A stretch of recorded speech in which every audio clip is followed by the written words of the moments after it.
tubuh akan menghilangkan sendiri keluhan tadi.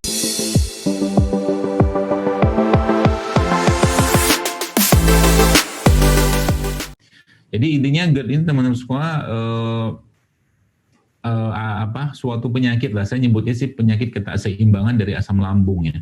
Jadi mulai dari ada kembung, kemudian kadang-kadang nyeri, kemudian mual seperti itu. Nah biasanya penyebabnya atau mungkin gejalanya kurang lebih seperti itu. Nah pertanyaannya kenapa muncul seperti itu ya? Lagi-lagi sampaikan biasanya lagi-lagi ada gangguan di lambung. Maka sebelum kita bicara GERD atau mungkin sebelum kita bicara tentang apa obatnya, maka Anda yang kena sakit ini juga harus disiplin ya. Misalkan tidak mengkonsumsi makanan-makanan yang berbasiskan tepung-tepungan, kemudian minyak-minyak goreng misalkan, karena itu bisa mengganggu keseimbangan asam lambung. Kemudian kunyahlah makanan dengan baik, ya berkunyah atau mengunyah makanan secara optimal ya, mungkin 30 kali kurang lebih gitu. Salah satu cara untuk memperbaiki GERD tadi. Ya. Kemudian makanan-makanan yang banyak berpotensi mengandung bahan-bahan kimia sintetik ya, kayak makanan-makanan cepat saji gitu kan, atau makanan-makanan instan dalam bentuk kemasan tuh di stok. Apalagi maaf kayak mie instan itu saya kira mungkin jangan lagi makan lah, itu sayang ya, kasihan perut kita. Nah, ya itu salah satunya teman-teman semua ya.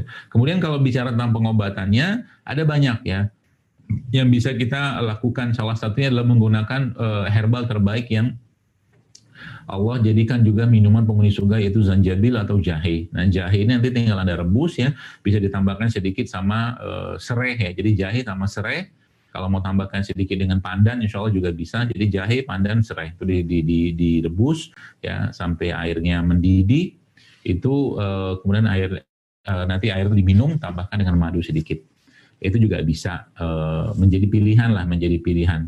Kemudian juga mungkin bisa ditambahkan dengan sedikit mulai membiasakan untuk mengkonsumsi probiotik ya. Probiotik itu salah satu sebelah mungkin cairan ya, cairan yang bisa memperbaiki juga metabolisme yang ada di lambung kita.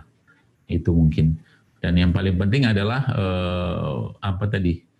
memperbaiki enzim dengan cara mengunyah makanan. Ya, makanan dikunyah dengan baik itu salah satu cara yang paling mudah dan sederhana untuk memperbaiki GERD.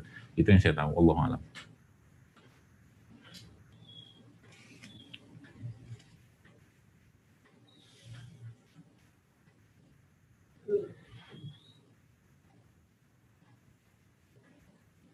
Ini lampu apa nih, Bang?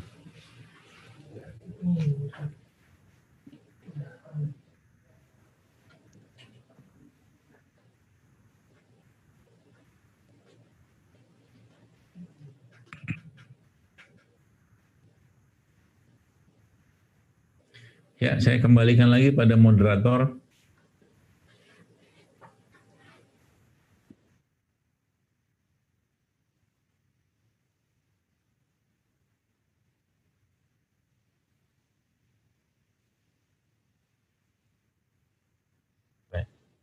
Silakan.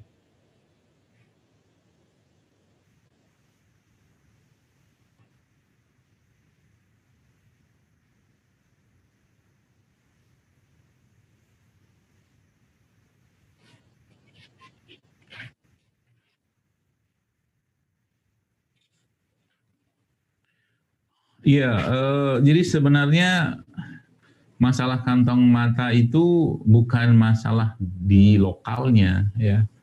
Sini kan, di sini ya biasanya. Itu adalah dalam ilmu pengobatan natural ya.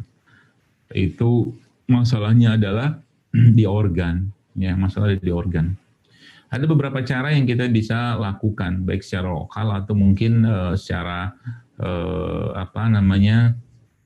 tubuh kita dan kebiasaan. Yang pertama, cobalah untuk tidur yang cukup ya, atau tidur di waktu-waktu yang dicontohkan oleh Rasulullah SAW. Ya, misalkan tidur habis sisa tidur, misalkan nanti malam bangun. Jadi teman-teman yang biasa begadang-begadang itu saya sarankan lebih baik Anda tidur aja. Kalau mau ngerjain tugas, lebih baik kerjanya malam gitu kan, karena itu lebih berfaedah atau lebih berkah. Dan memang ulama zaman dulu seperti itu ya. Memang ulama zaman dulu seperti itu, mereka lebih banyak mengerjakan atau mungkin menghafal atau menulis itu di malam hari Ya, daripada memaksakan diri habis isya nanti malah ketiduran. Saya mendingan malam sempatkan sholat kemudian mengerjakan tugas sampai subuh. Itu jauh lebih baik karena tidur kita sudah cukup dengan tidur habis isya itu. Itu yang pertama. Lalu jangan tidur di waktu-waktu yang dilarang. Seperti mungkin tidur ba'da maghrib, tidur ba'da asyar atau tidur ba'da subuh itu tidak dianjurkan dalam Islam. Ya, atau mungkin dianjurkan dalam petunjuk Rasulullah SAW. Ya, kemudian yang selanjutnya adalah bisa beberapa herbal ini Anda pakai misalkan untuk daerah mata itu ya Anda bisa kompres dengan timun. Jadi timun itu dipotong nanti ditempelkan di mata. Mungkin waktu mau tidur juga bisa itu. Itu salah satu yang juga bisa membantu menghilangkan itu. Kemudian beberapa jenis herbal atau mungkin beberapa herbal yang bisa rutin dikonsumsi seperti madu, habatus sauda atau kurma itu coba dirutinkan untuk dikonsumsi. Jadi madu, kurma dan habatus sauda dan perbanyak air juga, air-air hangat. Jadi air-air yang dingin itu sebaiknya dikurangi.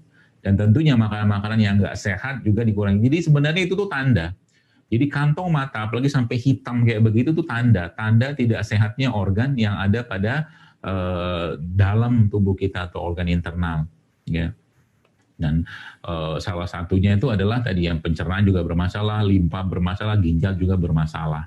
Nah, jadi makanya kita mengkonsumsi yang menguatkan mereka. Ada kurma tadi, kurma, habatus sauda, madu, termasuk juga misalkan kayu manis juga bisa Anda konsumsi ya secara cukup ya untuk memperbaiki itu semua. Nanti lama-lama tubuh akan menghilangkan sendiri keluhan tadi. Wallahu taala alam. Ya, silakan moderator.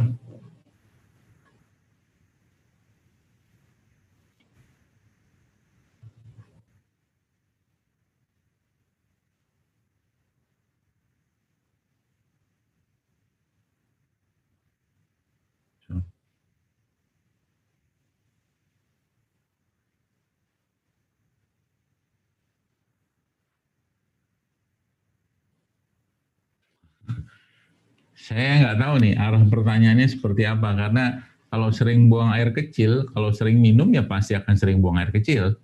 Ya. Tapi kalau sering makan dia juga akan sering buang air besar. Masalahnya kalau seandainya makannya jarang, minumnya jarang, terus buang air kecil dan buang air besar terus menerus, nah ini ada penyakit batin. Ini bisa ada penyakit. Ya, saran saya mungkin lebih baik periksakan dulu ke dokter. Ya, mungkin untuk mengetahui masalahnya apa. Karena frekuensi kita rata-rata kan kalau kita bicara DAB, misalkan DAB itu kan sehari ya ada 2-3 kali lah. Ya, atau 1-3 kali sehari itu standar normalnya. Tapi kalau buang air kecil tergantung, kalau kita minumnya banyak ya pasti banyak buang air kecilnya. Ya, jadi kalau ada yang masuk, ada yang keluar itu normal teman-teman semua. Tapi kalau nggak ada yang masuk, nggak ada yang keluarnya banyak, anehnya ada penyakit, harus dicek. Ya, mungkin saran saya diperiksakan dulu saja ke mungkin dokter penyakit dalam atau mungkin terapis-terapis di daerah sana untuk mengetahui masalah ini. Ya, seperti itu mungkin.